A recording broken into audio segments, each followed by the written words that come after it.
Hi, I'm Katelyn.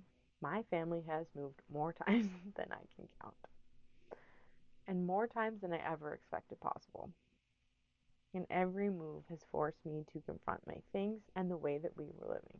This series is me sharing that journey, that transformation in those seasons, and what they've taught me about simplifying and building a home that supports the life we actually want to live. And this is the last episode. This is episode 5. So go back and watch the other 4 episodes if you've missed them.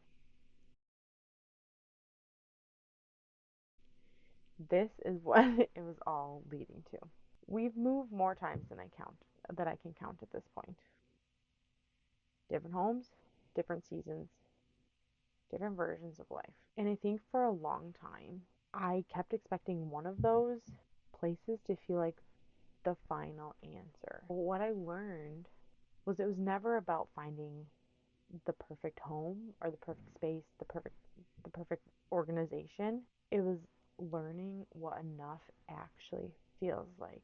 Now every move strips something away, not physically, but mentally. It showed me what we actually used, what we actually needed, and what we were carrying from house to house without actually using it. Now I've talked about how I feel like I used to think that progress meant more, like more space, more things, more solutions. But over time, I started noticing something different. The more we carried, the more I felt like I was constantly managing my life rather than living my life. Now, for me, enough isn't just, it isn't a number. It isn't a square footage. It's not how minimal everything looks, but it's how my body feels in my home. Do I feel calm? Or do I feel like I'm always behind? Do I feel present?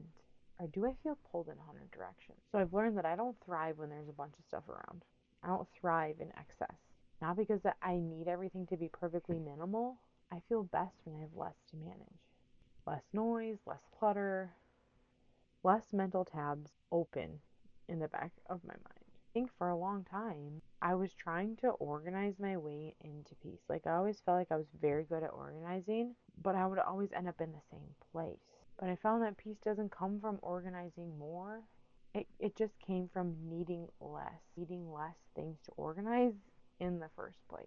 Now I pay attention to how life actually feels in my home. Not how it looks, not how it compares, but how does it feel to live inside of it? And when something feels like it's too much, I trust that. And I trust that I'll figure out how to get it back to a point where it's more manageable and less overwhelming. And I often think about that version of myself that always thought more was the answer, who thought a bigger home would solve the overwhelm, who thought better systems would fix the stress, who thought she just needed to try harder. And I don't judge her. She was just trying to make life work. But now I see it differently. I'm not trying to build the perfect life anymore.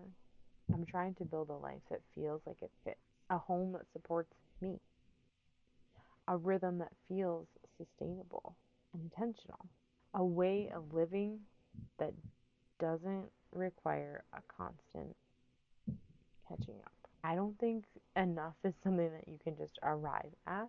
I think it's something that you learn. Like, you stretch the rubber band until you're at your capacity, where there's not as much tension, but you learn it slowly over time. You just slowly stretch that rubber band until it's like perfect in tension. So I don't think enough is something that you just arrive at. I think it's something you learn slowly over time through experiences.